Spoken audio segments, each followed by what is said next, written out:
What is up, YouTube? MGold40. We're going to be looking at OCG Thursday, and there is some very interesting stuff. It is the first, well, couple days legal of the OCG ban list, and there's been some really interesting things. We're going to be looking at Cyberse, Gouki, and Strikers in this video, and hot diggity damn, starting off with Strikers, or starting off with Cyberse as the deck of the day. Look at all these OCG onlys. So we're going to dig into this and kind of talk about some of the new stuff that's going on here, because there's a lot of stuff I don't recognize. First off, 2 Ash Blossoms is very standard for the OCG. It's almost become a staple. 1 backup Secretary. If you control Cyberse, you get to special summon this from your hand. And of course, there's a once per turn restriction on this, and I don't know why. Balancer Lord. Pay 1,000 life points during main phase. You get to normal summon 1 Cyberse monster in addition to your normal summon, which actually isn't bad. If this card's banished, you can special summon 1 level 4 lower monster from your hand. This is the card that I believe beat my ass with Sam during the Yugioh Grand Championship. 2 Code Radiator. I believe this is one of the newer ones. If you would use a Cyberse monster controls link material for link summon of a Code Talker, you can use this card from your hand as material. So kind of fixing some of these previous iterations, making things more, what was it, Eccentric Archfiend like effects. This card is linked summon for a Code Talker. You can target what monster your opponent controls, change that monster's attack to 0, and negate its effects. And then if it was used as a material from the field, target 2 monsters on the field instead of the 1. Which isn't too damn bad. Cyberse Converter over here. If all monsters you control Cyberse, you get to beam this guy out of your hand for free. And then you can only use 1 of this guy per turn for that summon effect.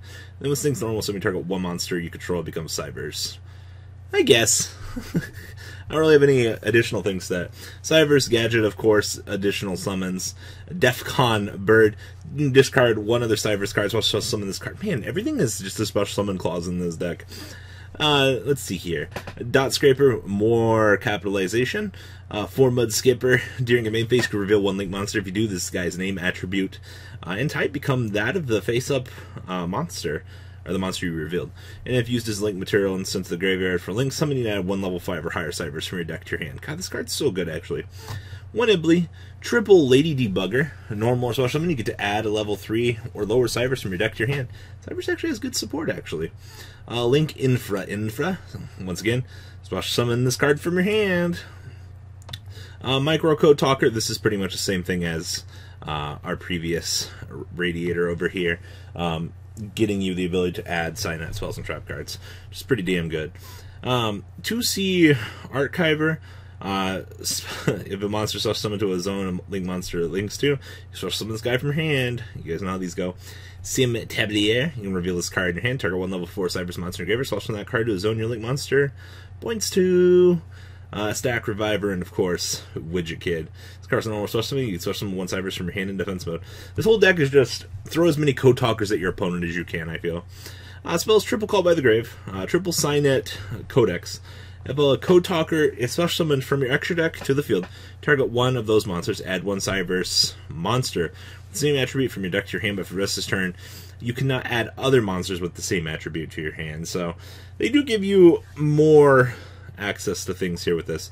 This card's actually going to be dangerous, I feel like, at some point. 1 Signet Optimization, 1 Foolish, 1 Feather Duster, 1 1-for-1, 2 Twin Twister, and 2 Signet Conflict. This is that counter trap card that gives you the ability to negate if you have a Cyberse on the field, or a Code Talker, which should always be free to you. And then we have 1 Transcode. We have 2 copies of Talkback Talker, or Talkback Lancer. 1 Shooting Code Talker, 1 Proxy Dragon, 1 Link Rebo, 1 Link Disciple, 1 Link Devotee, 1 Honeybot, 1 Flame Administrator, 1 Firewall, 1 Xcode, 1 Encode, 1 Code Talker, of course. Oh no, 2 Code Talker, my bad. And in the side deck, 2 Droll Knockbird, 2 Effect Veiler, Triple Max T, 1 Prohibit Snake, 2 Cosmic Cyclone, 1 Dark Hole, 1 Monster Reborn, and triple Different Dimension Ground, wrapping this one up. This is just something, there is potential in this archetype. I just think people really need to go explore it a little bit more, honestly, because, I don't know, Cyberse just, they make me happy.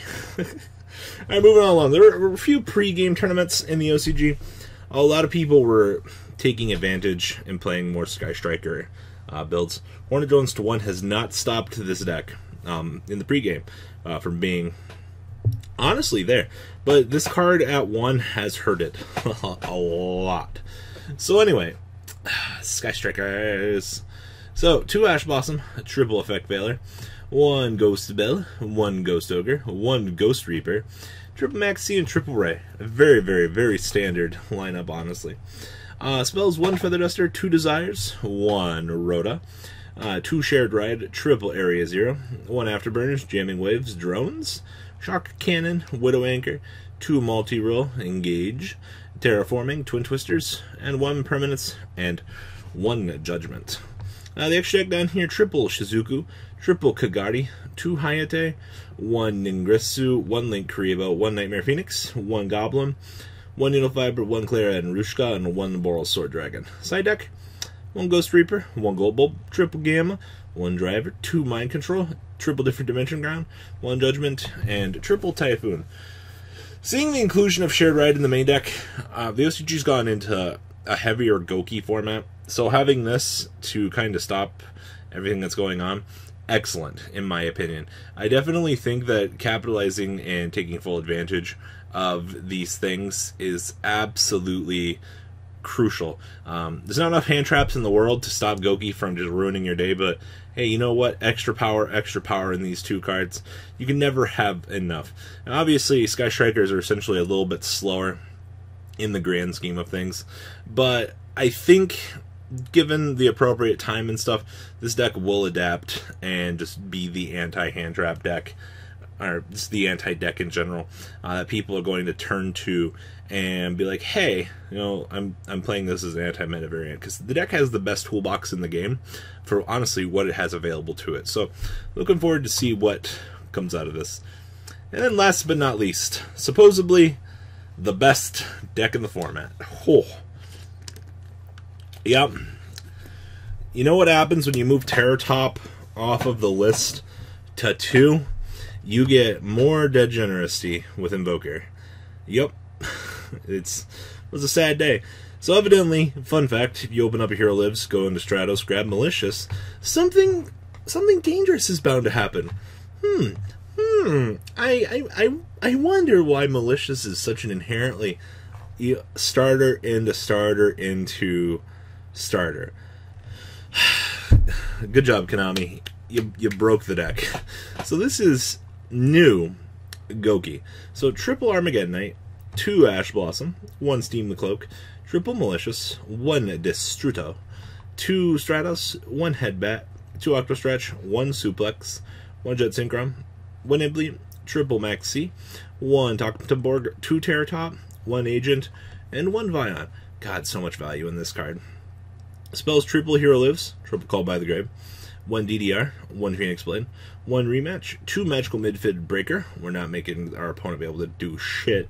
1 Monster Reborn, 1 for 1, 1 Rhoda, and 1 Soul Charge.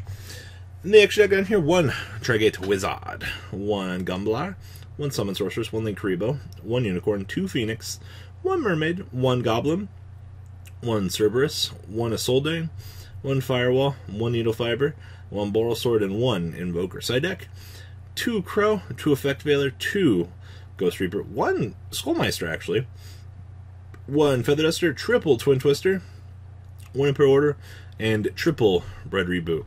I definitely love Magical Midfield Breaker in this. Remember, at the start of your main phase 1 or 2, during each player's main phase, while monsters on the field cannot be destroyed by your opponent's card effects. Also, neither player can target monsters their opponent controls. You can only activate or set 1 field spell.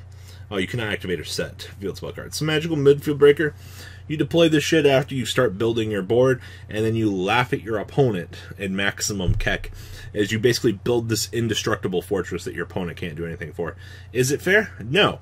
And like I said earlier, one of the best things about Gouki and the OCG now, they're finally taking advantage of just pay half your life points and go into Starterville. I wish the OCG could, or the TCG could do this. I think it would be much more degenerate, but thank God we can't. So that is all I have for this OCG Thursday, guys.